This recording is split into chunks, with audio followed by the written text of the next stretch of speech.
Hello, today we are familiarizing CubeGr tool.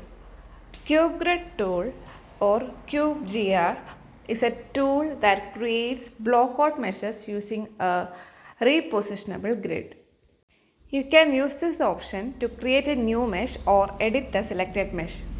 The push and pull actions are helpful in quickly building level prototypes. So let's start. Click the arrow near selection mode and then select modeling option. So you can select CubeGr option from this list. It is under poly model. Click the button and then you can select any cube and then click on pull. And then you can select the other cube that we need to pull and then click on pull again.